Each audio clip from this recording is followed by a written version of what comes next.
के सामने एक भी देवता नहीं टिक पाए। सारे देवताओं को परास्त करके अमृत का कलश ले लिए और कहा कि देवताओं, ये अमृत हम ले जाकर के अपने मैया को मुक्त कराऊंगा।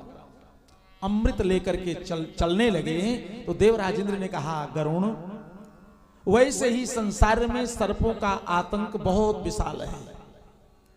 आज और कदाचित ये अमृत सर्प पा गए और पान कर गए तो फिर संसार से सर्प कभी बच जा नहीं सकते। सारे संसार में सर्प ही सर्प हो जाएगा। गरुण ने कहा, चाहे जो भी हो जाए लेकिन मैया को मुक्त कराना है।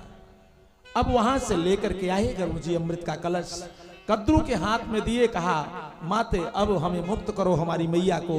और जैसे अमृत कलश आ गया, वनिता मुक्त हुई, गरुड़ मुक्त हुए। उसी समय देवराज इंद्र प्रकट होकर के अमृत का कलश लेकर के अंतर्ध्यान हो गए।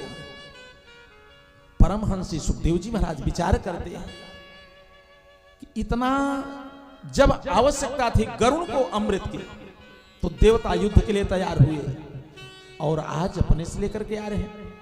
तब तक देवताओं ने कहा, नहीं महाराज, प्रपश्यामो वयम सर्वे श्रीमद्भागवतामृतम। अरे रुकिए रुकिए महाराज, मामला ये नहीं है कि हम पिलाने के लिए चले आए हैं। मामला ये है कि हम सब ये जो सुधामृत है, अमृत है, ये महाराज परीक्षित को पिलाने के लिए लाए हैं। और जो कथामृत, ये क्या है? कथामृत है, जिसको हम श्रवण पान कर रहे हैं, ये कथामृत है। कहा, ये कथामृत आप कृपा करके उसके बदले में हम सब देवताओं को पिला दीजिए। परमहंस सुखदेव जी महाराज विचार करने लगे कि इतना महत्वपूर्ण अमृत, ये देवता स्व कार्य कुशलाह सुराह, अपने कार्य में बड़े कुशल होते हैं। बाबा दधीच के पास गए तो हड्डी मांग करके लेके चले आए, बड़े स्वार्थी होते हैं।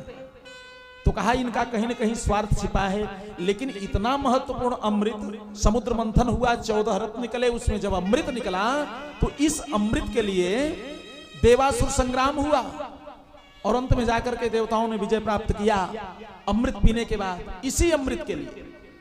और आज यह अमृत लेकर के हमारे पास परीक्षित को पिलाने के लिए चले आए। तो विचार करने लगे कि जब इतना महत्वपूर्ण अमृत है, आखिर इसको देखा जाए, ये क्या है?